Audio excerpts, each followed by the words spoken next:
Coming up on this week's episode of CEO Yourself.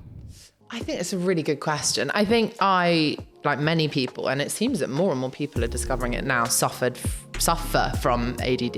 And I actually got a really early diagnosis, I think around 8 years old. Maybe, I believe it was when it all first started getting diagnosed in the UK. I came home with a little leaflet that told me I had this attention deficit hyperactivity disorder. And back then it was seen a little bit as a kind of unknown and a bit kind of, what does that mean? And actually I always kind of cite it as my superpower in some way. Daisy Knatchbull is the founder of The Deck London. Today on CEO Yourself, we deep dive her CEO superpower, resilience.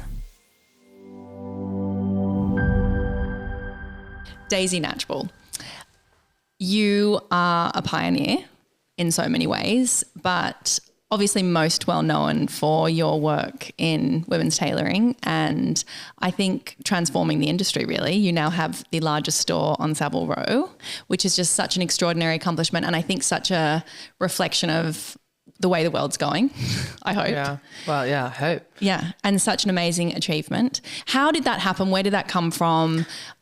Tell us your story. Tell us like the brief. Well, I grew up in a very entrepreneurial family and I was always set within me to look for that gap in the market, you know, and every time you wanted something and it didn't exist, that could be an idea. And I grew up silly stuff as a child thinking that, you know, I had great ideas for the next, I think, one of my best friends would tell you that zip flops was my first idea, which we can go into later, but never really took off. What's a zip flop? Zip flops were that dilemma when you're Aussies, I'm sure you had when you're at the beach and you want to wear thongs, as they say. I was going to say we don't call them flip-flops. We call them thongs. They'd be, yeah, obviously you guys think of something else. But when you want to wear flip-flops and you want to wear trainers and you know, maybe you've been at the beach all day and then you need to go out. It's a trainer, but the top part unzips into a flip-flop. That I mean, I've got horrendous. Sketches and designs. I took it absolutely horrendous. Anyway, and that's such a stupid idea, but that just shows from a young age, there was always this kind of idea of like, okay, how can I do something revolutionary or how can I put my mark on the world? And it wasn't because I wanted attention or to be known. It was that there was this part of me that wanted to be able to prove myself and do something better for the world or change the world in some small way. And curious, it sounds like. Yeah, a lot of I was a very curious child, as they would say. I asked a million questions. I'd always ask why and push the boundaries. I mean, it's funny because in the press, I'm often called someone that pushes boundaries or feels rebellious or challenges the status quo. And if you'd ask kind of people around me growing up, I'd say they'd say that was pretty much my personality, but in different ways. I'd always push the limits. And I think to start your own business, you have to be slightly crazy anyway. And I think that pushing the boundaries, it comes with that in whatever you do and trying to make change. And so I'm now gone and haven't even started talking about how I started my business, but having kind of always tried to look for that gap in the market. I was in women's wear. It felt very saturated. I didn't really think there was room to do anything else. Moved into menswear and subsequently from being in menswear discovered this kind of soup-shaped gap for women within women's wear.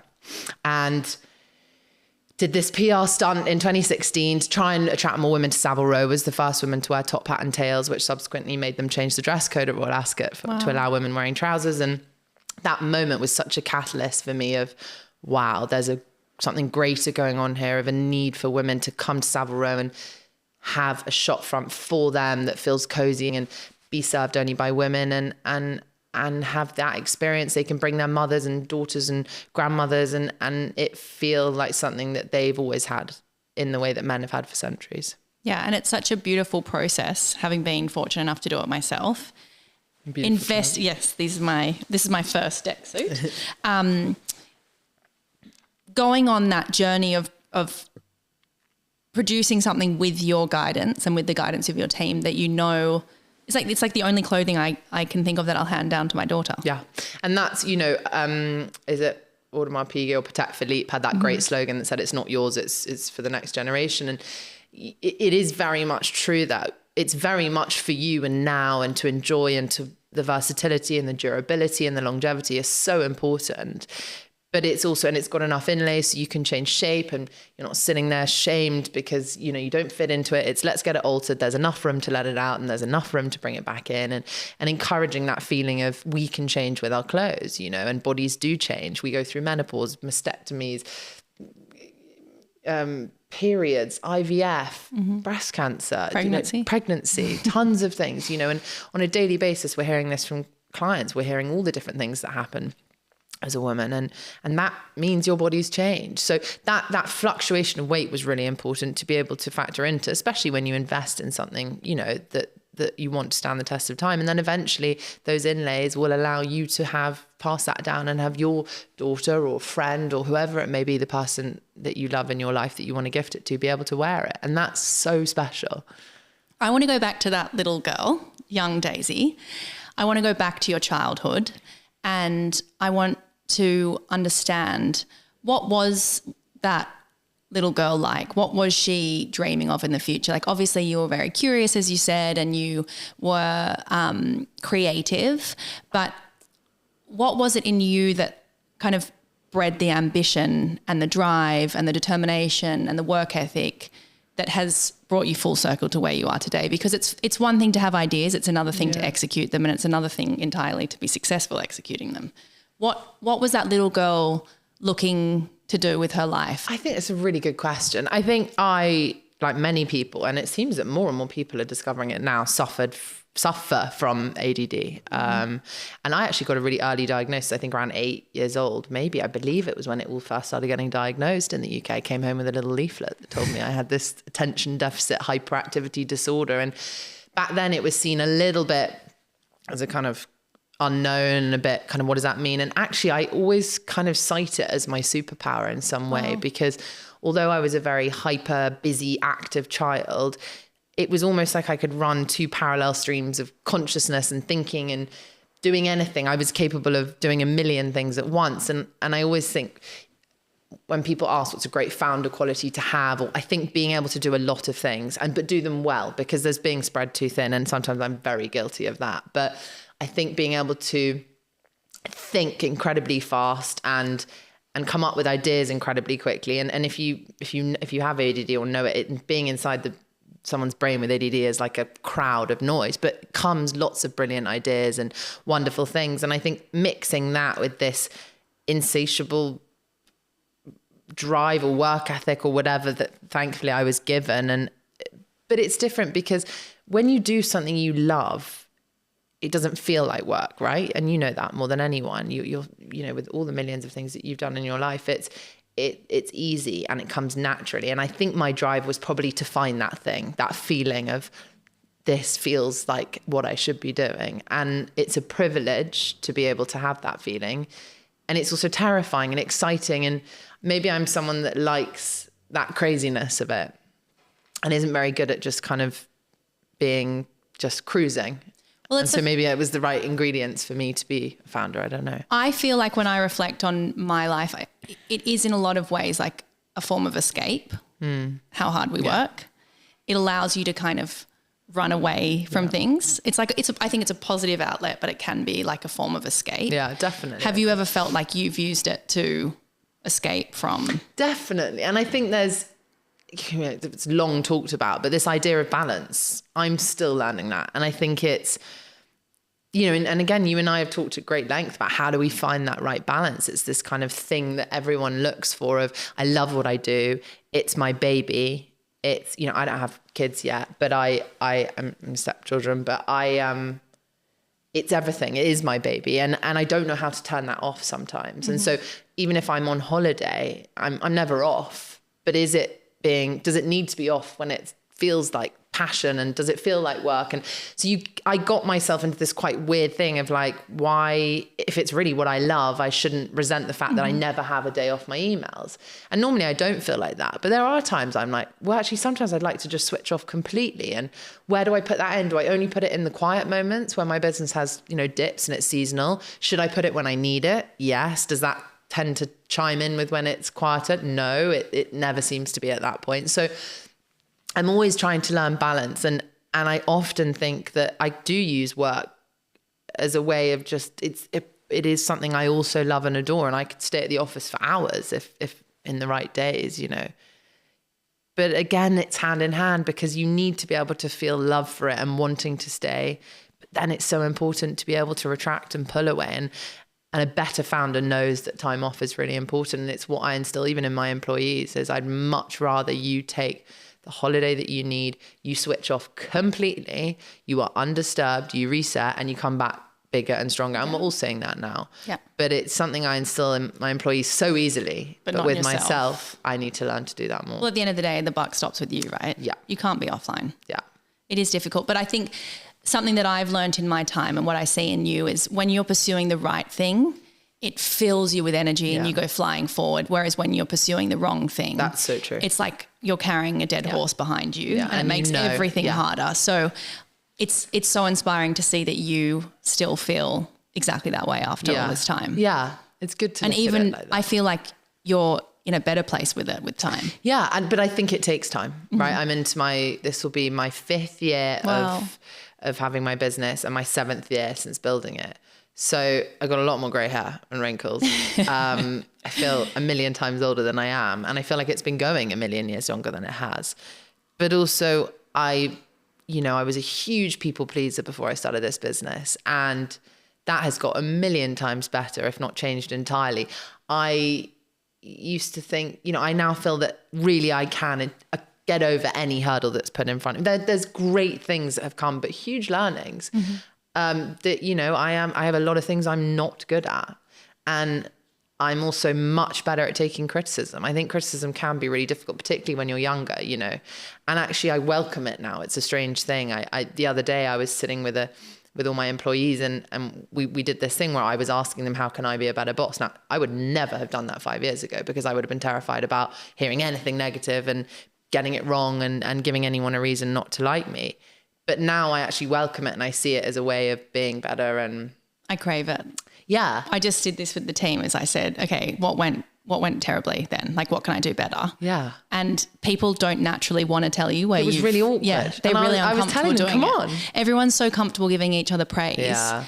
But I want to hear to my face. Yeah. But also you and I think have really supported each other on the people pleasing. Like we were both yes men. We were doing everything for everyone, racing from one side of town to the other, never stopping, never saying no, burning ourselves out in the process and doing everything for everyone and kind of ending up like a shell of ourselves. Yeah.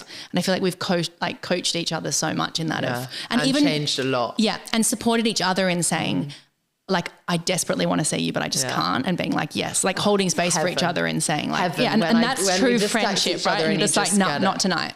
But also there's been times which I love about you, you really get me where, and I've started on WhatsApp, you can star messages and I've started this thing. And if you don't do it, you should, it's really lovely where anytime you get a beautiful message from someone or an encouraging message or something you want to remember, I star it. And whenever I'm feeling down or sad, I go through my starred messages and it's like, it might be really special from someone you don't speak to that much who says something lovely or a client WhatsApps me something and so many of them are you. I mean, literally the other day, I remember before Christmas, I was quite burnt out. I'd done a lot of traveling. A lot was going on and I'd given my all in 23 and it was slowly fizzling and I was just trying to get to the end of Christmas. And I said, I don't want to go. I can't travel anymore. I don't want to do this. And you wrote me a message saying, fuck's sake, get your shit together. Remember the girl that would have killed to have a whole load of clients in America waiting for her. And honestly, it put fire up my arse. And I was like, exactly. But those kind of things, it's having someone that gets you and doesn't put a lot of pressure on you and understands that you will always be there if you could. And you're trying to balance it all and start a business. You can never be the most present, perfect person, girlfriend, wife, sister, family member. It's tough. Or and even that's hard. Even mother now. Yeah, that's what I'm learning. Exactly. But I feel like you and I have that amazing relationship whereby we can see each other less often. And when we see each other, it's so meaningful or like maybe like really intensively, like we're away together or something. And we like solve all the world's problems and give each other so much energy to go back out there and pursue the world. We tend to do that. I love that. We'll have like our quarterly dinner of solving every problem in the world. And then. But I think this brings me on to your CEO superpower. And it was actually difficult for me to envisage which superpower you'd go with. Obviously, networking is something we'll come back to, but that, for me, you are the best networker I know. You are the most generous person I know in terms of time and energy. And I think something we bond over is supporting people and connecting people. But that wasn't the superpower that you chose. I chose... I forgot. Because there were a couple. No, wait, I chose I wanted to choose connecting for you. Yeah, but I chose resilience. And you chose resilience, which I chose resilience. Love for you. So let's just like jump right into where have you had to, like in your life, it doesn't have to be in your career, it doesn't have to be with the deck. Where have you had to be most resilient? God. Or was like, is there a particular, deep you want to go? Yeah, let's go deep. Like, is there a particular moment that you can remember where you had to like summon all of your power to be resilient? I think a couple of key moments in my life. I think parts of my childhood were not always easy, and there was some sadness there, and it required a very young girl to be very resilient. And maybe that also plays a part in that kind of little bit of a fighter within me, you know, and some of that. It does. It was bred in you. What's it called? That.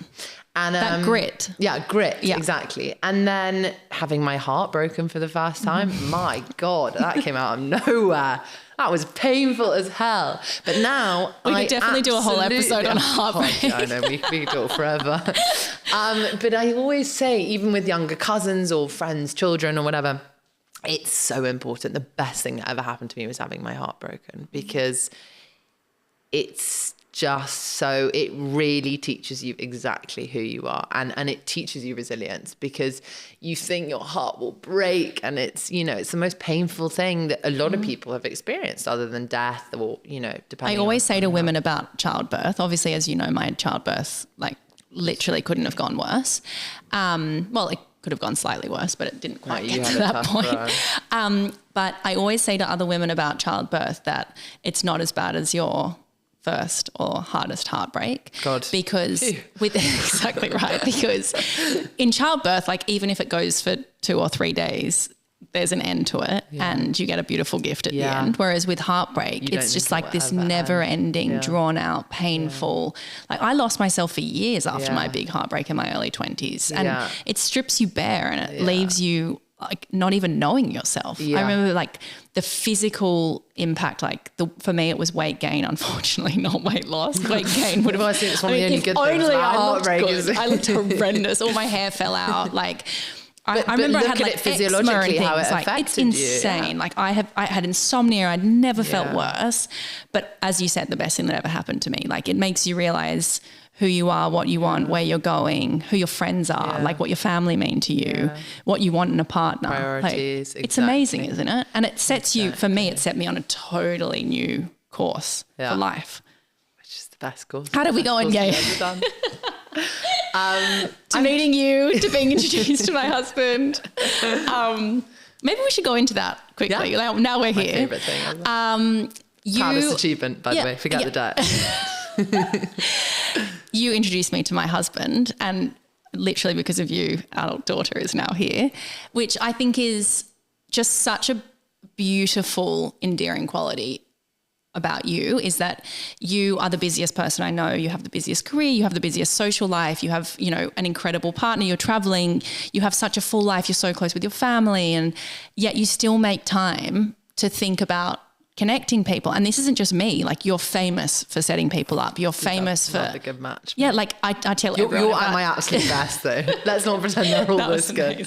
The baby really was the I would never have chosen him, which is what's so extraordinary, is like you actually took the time to think about like the kinds of people we should both be with, and to like intentionally matchmake us. What I loved is that you both were, if I'd spoken to you 3 months, whatever, week before, you weren't ready for each other. And there was this kind of mental, wonderful moment where you both kind of let me meddle and introduce. Within like 12 hours, I think it was. And I think it was, I mean, I didn't have to do much. So you guys were off to the races. You guys did. No, but it was, so I messaged you on the Wednesday night saying, okay, fine, I'm ready. You'd been hassling me for years. And he walked into your store on Thursday morning. By the way, having been in a completely other country and had a different life path entirely, and said, I'm ready to be set up. I hear you're the matchmaker. And it was literally a no-brainer. He didn't even want to see a photo. Yeah. He just said, yeah, I'm in. It was very serendipitous, the timing, but more importantly, like you are that person who wants to do that for people, and you are the friend. Okay, yeah, we don't see each other as much as we'd like, but you are the friend who's also heroing me, you know, in the way that we hero each other, but you are the friend who when I had Xanthi, you show up, like, you know, like you take the time, you get there. And obviously you can tell that you're like so stretched and you've got so much on, but you still show up. And I think you go beyond that and you do it for everyone all the time. How and where do you draw that energy from and that like passion and frankly that care? Because it is such a generosity of spirit. These are really great questions. Yeah. Because like why really getting me thinking. And is that from going back to like young Daisy? Because I do think so much of this is born in like who we are as kids and that shapes us so much. DNA of the cloth. Yeah, it's totally shaped me, my dynamic with my siblings and my family and everything I do. What is that in you that wants to, I mean, you want people to be happy and you want them to be in love? I guess creating a perfect world, right? I think there's a part of me, you know, that people-pleasing little girl remains, but in a beautiful way of that piece that just loving to connect people and make people happy, you know, that doesn't draw on me or cross boundaries like it used to in other ways. It's like I've retained that last part, which is I gain more pleasure than, firstly, whether it's connecting people in business or connecting friends or connecting lovers. It's something that I don't know why, it just gives me such pleasure. I think I feel so lucky in my life. I have such a wide plethora of friends from all different backgrounds, all different lives, all different worlds, times of my life.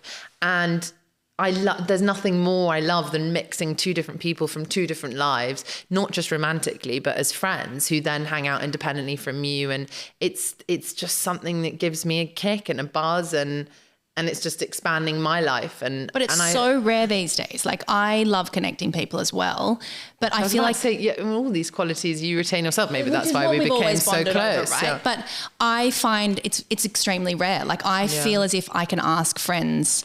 I rarely do, but if I were to, people are very guarded in connecting people and they like to keep their relationships to themselves, and it's extremely rare, but you go above and beyond. Like obviously let's talk about the female founders group. Like I don't even know where that came from, but you're connecting all of the female founders in London and we're all supporting and heroing each other all day, every day. Like it's the buzzy chat that goes off all day, every day. It's fuzzy. Sometimes too fuzzy. Sometimes a little too fuzzy. But we had to set some guardrails over there. Where like there has to be, is there a moment that you can remember that this was bred from? I think, you know, particularly with the female founders thing, I'm going to say something that often surprises people is the people in my life that have put me down or maybe tried to put out my light somewhat have been women. Wow. And yeah, but so also true. The people that have heroed me and loved me and adored me have been women, right? It's not that, but it's just there's been 1, 2, 3, 4, 5 characters in my life, whether it was I was on the BBC News in the middle of the lockdown getting interviewed by this woman who couldn't have been more patronizing and rude about me. And it was so shocking as a woman interviewing another woman and the way she spoke down to me, or whether I'm not going to give tons of examples, but as women, we all know we want to raise each other up. And I surround myself with people, you know, as fabulous as you, and particularly why I'm so drawn to you is you are a great example of a woman that raises other people up. I hear from people, Hermione was singing your praises, you know, and someone once said to me that, and I can't remember where I read it, and I just feel I love this, which is surround yourself with people that will talk about, hold on, I need to get this right. Talk about you in a room full of opportunities. Surround yourself by people who talk about you in a room full of opportunity. And you are a great example of that. And I feel that, you know, I know that you would have my back or say lovely things, not because you're my friend, but because you believe them and you are this wonderful woman.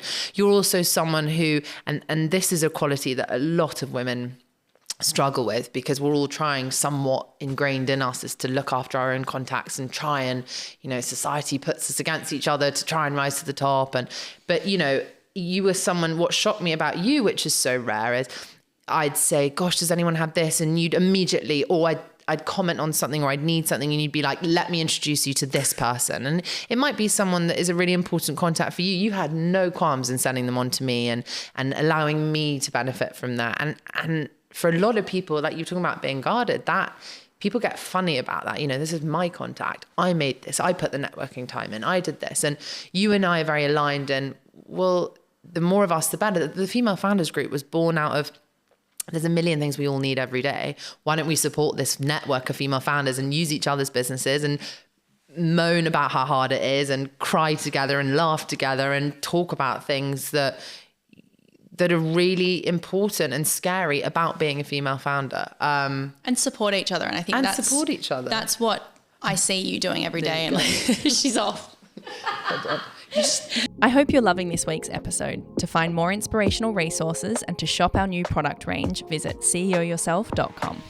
No, and I think, look, that's what CEO Yourself is about. CEO Yourself, for me, is not about becoming a CEO. It's not about becoming even a female founder or a woman in business. It's for anyone, anywhere, wanting to become. You still don't look comfortable. I'm not. It's because this side's gone. I think it's because the mic's so close that I don't have much. I need you to move closer to me. As I was saying, Daisy, before you rudely fell off the chair, Sorry. For those listening from home, CEO Yourself is about becoming the best version of yourself, like the CEO of your life. It doesn't mean you necessarily want to become a CEO or you want to become a business leader or you even want to be in business. It's about how can you do and be the best version of yourself for yourself every day. So I want to go back to your CEO superpower. Resilience. How can the person listening today be more resilient? Like how do you practically use resilience?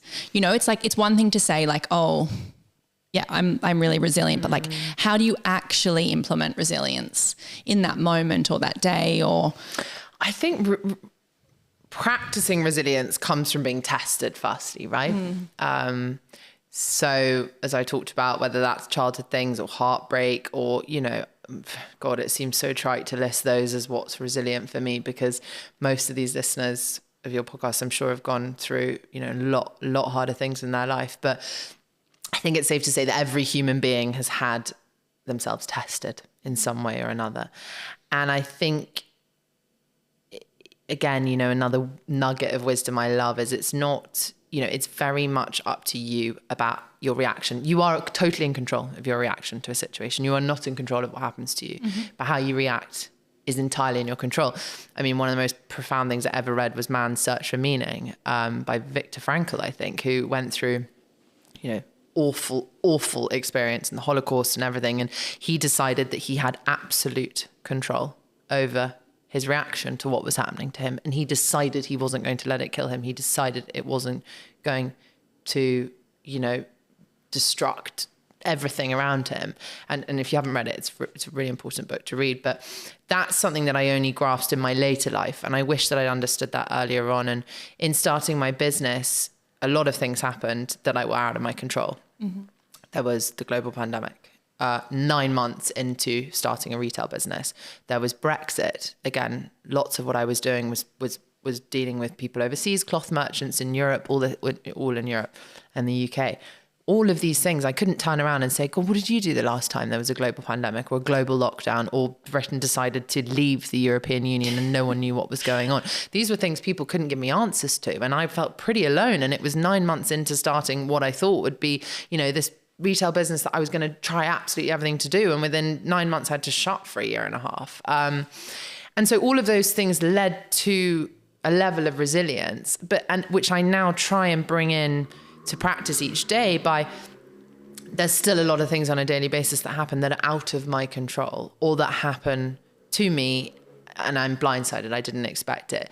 But it's reminding myself I have absolute power in how I respond to this, and reminding myself that one way or another, this brick wall, every time something went wrong in my business, I used to imagine it as this 400-foot brick wall that was miles high. And actually, it was my mother that has this amazing ability to always seem to find a solution to any problem that presents itself. And her belief is there's always a solution. It may not be one you like or the right one, but there is one to get over it. And now I look at these sort of scary big walls, these problems, but I know that somewhere I can find a ladder, and it may be snaking sideways or however it may be, but getting myself over that and believing that I've got through something in the past. I've got through many things in the past, and 99% of the things I worried would happen didn't.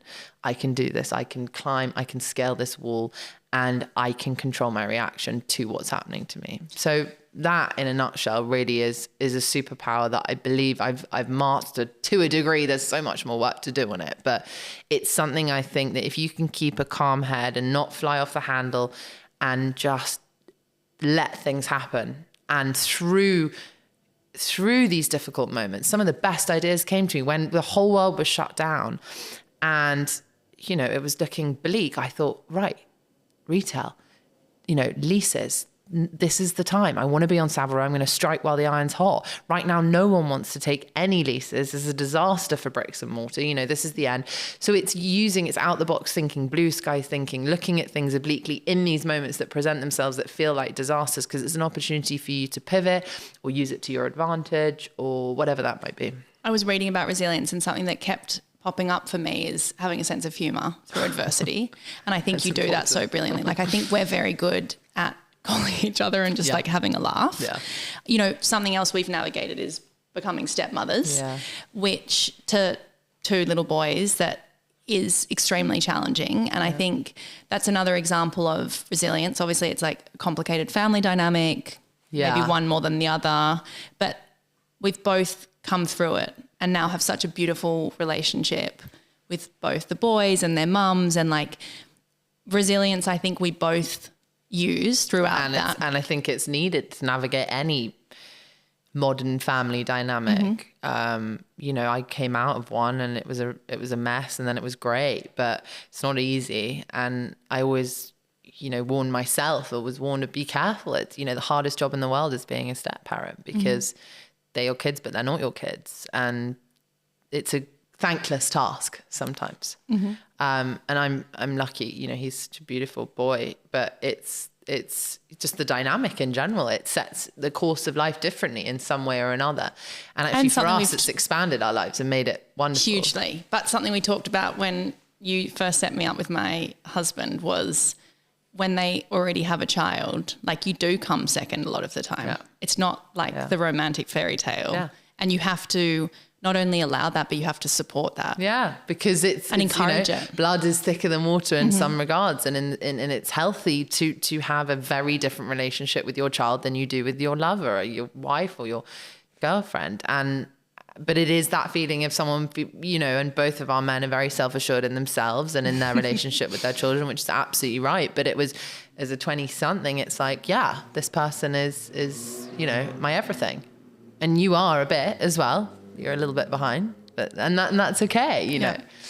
And now, actually, I think the thing that we were really attracted to was, it's also, for all the bad press about it, the wonderful thing, which I love, is being able to see. It's like looking into a crystal ball and seeing what the man you love is like as a father, and that's a very rare opportunity. That was the best part about it for me. Yeah, and thank God we looked in and it looked good. Yeah.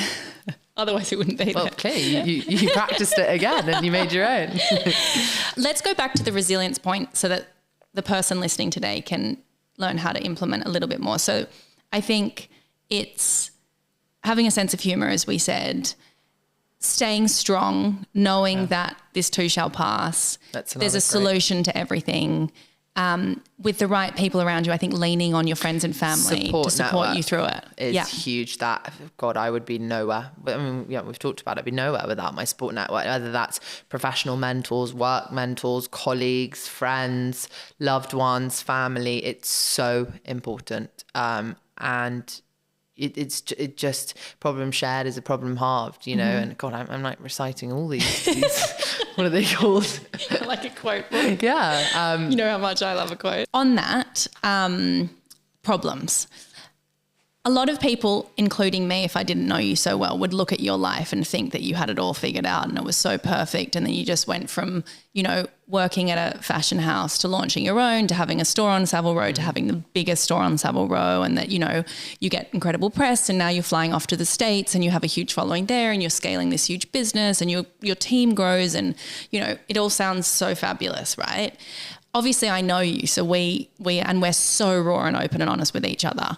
But to the listener out there looking at people like us in roles that we're in, what would you say is the biggest myth you want to debunk? Or like, what is like the biggest piece of like raw, honest truth you want to share about what it's really like to be you and to be running this business. I'm actually so happy you asked that question, because I think so much, there's an unnecessary amount of worry that I have that I might give the impression that things are easy and that I have it all, and that, you know, that my life is truly perfect. And more than anything, in a positive way, I want people to realize that's not the case and shatter that idea of it, because so much of my early 20s I spent scrolling through Instagram or online or whatever it was at the time that we were doing, looking at these seemingly perfect people and thinking, A, I'll never be them, or B, why can't I be them?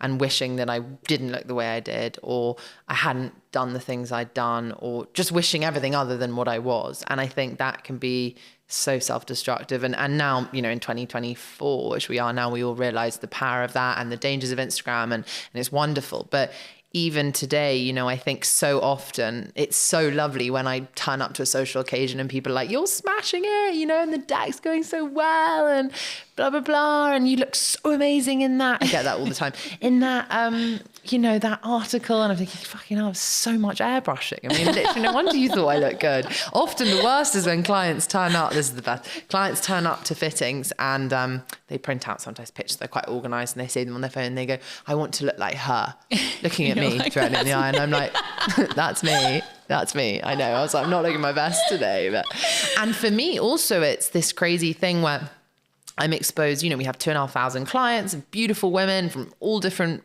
worlds and backgrounds and ways they dress and who they are. But there's this idea that I need to consistently look good, and I always feel on the back foot because I'm not this perfect illusion that I show in the magazines and all this kind of thing. Hence why people literally don't realize that the photos are holding are of me. But it's hard, isn't it? Because, you know, I'm the same as you. Like, I probably look good on average once every 2 weeks, where I actually, no, it's true, where I make an effort, and I never wear makeup, and I especially in winter, I hate washing my hair. Like, I'm more often than not, like, look, my team will attest to it. Like, I outfit repeat for days on end. And I can't share that reality on Instagram because no one wants to see like a messy, or maybe I can, but like it would be very repetitive, boring. Like, same outfit, greasy hair. Terribly poorly engaged content. But I think it is important to, and that's kind of one of the reasons why I wanted to have this platform is to debunk that myth and to get real with it. You know, like if you're rushing to work, I think it's like if I were, which, you know, I'm weirdly, a lot of my clients are big fans of yours, not weirdly, but you know, you do seemingly seem like this perfect girl, like all the things that you say to me, but I know you and I know your struggles and I know your challenges and I know what makes you so amazing and how you've done and achieved all you have. But I think this is a great platform. I know that if I didn't know you, even in just talking to me now, there's that vulnerability and that rawness from you that I think podcasts do allow for that more chatty, more truth. Yeah. Which by the way, just makes me, and if I see anyone like that I really respect and admire, my admiration just soars. But it is that fine balance. And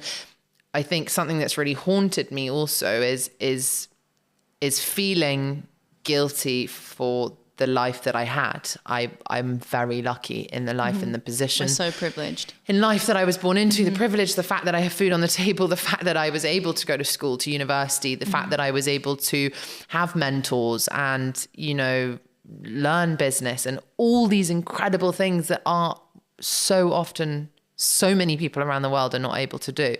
And I've decided this year that instead of feeling really guilty about it, and maybe that's what drives me, and I do a lot of mentoring of young women that want to be female entrepreneurs, the female founders group, whatever it may be. You know, female entrepreneurism is something, or entrepreneurship is something that I'm very passionate about and will be doing more as I have more time on my hands as I age. But it's that drive of I feel really guilty, but instead of feeling guilty, I want to do something good with it. And I want to connect people with the people that I've met and may not have met them in any other time. You know, most of what I do is hard work. And I want people to see that it does take hard work. And it's not that pretty and sexy all the time. It's ugly, and it's tears, and it's anger, and it's lots of grey hair prematurely and lots of sacrifice and lots of people thinking that you're a shit friend and lots of sleepless nights, and then bung in being a mother. I mean, I don't know how you're doing that. And there's payoffs, right? But if I, in my own small way, can help other people in whatever regard, it just feels good. It's not to offset guilt, but it's to feel good and to help other people where I can, because I have been so truly helped in my life. Yeah. And I think that's the main message that I want to get through with this platform is it's not what you say on social media. It's not easy. If I shared, you know, the ins and outs of it, like particularly for me over the last year, as you know, since I had a baby, like, well, it would be 99 posts of anxiety and close to depression. And you're so honest about that. Yeah. And I find that, so as someone who's yet to have my own child, it's so refreshing when we speak, you know, that you're so genuine about it with me. And I've seen a few things online even where, you know, and read some stuff, and it's really important. It's so important because even, you know, this whole motherhood thing is being debunked left, right and center now. And I think it's so wonderful because my mother suffered enormously of postnatal depression. And in the early 90s, people didn't know how to cope with it. Doctors, they didn't really understand it. To now seeing people so openly talk about, God, I felt really depressed, or I had, not you, but people talking about postnatal psychosis, or people talking about being unable to breastfeed, or not bonding with their child straight away, or as someone who hasn't had kids yet, it's like, wow, oh my gosh, okay, it's okay to feel all these things. And you step into it with less anxiety. It's so important. I think that you being the position you're in and having so many people look up to you, I think it's such a wonder to be able to talk so freely like that, because it will help a lot of women. Yeah, and we can do a whole other episode on anxiety, depression, postnatal I'll join for that one. But yeah, that's what I want people to hear is from incredible, inspiring women like you. It's not what you see in magazines. It's not what you see online. It's maybe not even what you see here today, you know, where we managed to blow out our hair, you know what I mean? It's like the grit and the tenacity and the anxiety and the work that goes into it, you know, like it has meant for us being late, letting people down, like what the burden it places on the relationship, you know, like how invested our partners are in our pursuits, and you know, the emotion and how much we care about what we're doing and wanting to do the best job and wanting to lead a good example. And it requires extraordinary work. And I don't know about you, but I also still feel like I'm not even at base camp yet. I've like just landed in Nepal. You know what I mean? Like I haven't even lost my luggage. Yeah, I haven't even started the journey. That sounded so Australian. Started the journey. There's a beautiful quote by you actually that I want to read. To be a woman is to live your life as a force to be reckoned with, being resilient, unapologetic, bold, vocal, and unboxable. Off the back of that, what is your legacy piece of advice that you would like to leave for the listener today? God, I think with all my, what are they called, little nuggets of wisdom, I feel like I've written a whole book of those. Yeah. I love that quote. I was saying I always love when people read quote. That stuff I've said that sounds really great. I didn't realise at the time it was good. Piece of life advice. I do want to say connecting people does pay off. I think if you don't connect, start doing it, because then people start connecting you. Karma. And it's cycle. Exactly. Yeah, I think my biggest piece of life advice is have a really, really good support network and be really, really supportive and good to other people. I think it is that. I do believe in karma and I do believe in fate. I don't know what I believe else other than that, but I think those are two really great things to you know, if you do good things will come back to you, but don't do them because you want good things to come back to them. Be genuine and authentic and loving and open, and it will pay itself back in spades, and people will want to do the same back. Amazing. Is that okay? No, that's better than okay. Okay, so people can obviously find you at the Deck on Savile Row. Soon to be, oh no, you've just launched Knatchbull, which we didn't even go into, but they can also find Knatchbull, which is your diffusion line. Yeah. Soon to be announced editor-in-chief of a new women's publication coming soon. And on Instagram? On Instagram, I think LinkedIn, haven't checked that in a while, but I'm there. Apparently LinkedIn's a new thing. You got to be really hot on LinkedIn. And TikTok Another and thing I Threads. don't have time for. TikTok, I just doom scroll. Well, we'll put in the bio where everyone can find you. Yes. Amazing. Thank you for your time. Thank you. It would mean the world to me if you would share today's episode with someone you feel would enjoy it. And don't forget to hit subscribe, like, and leave a comment.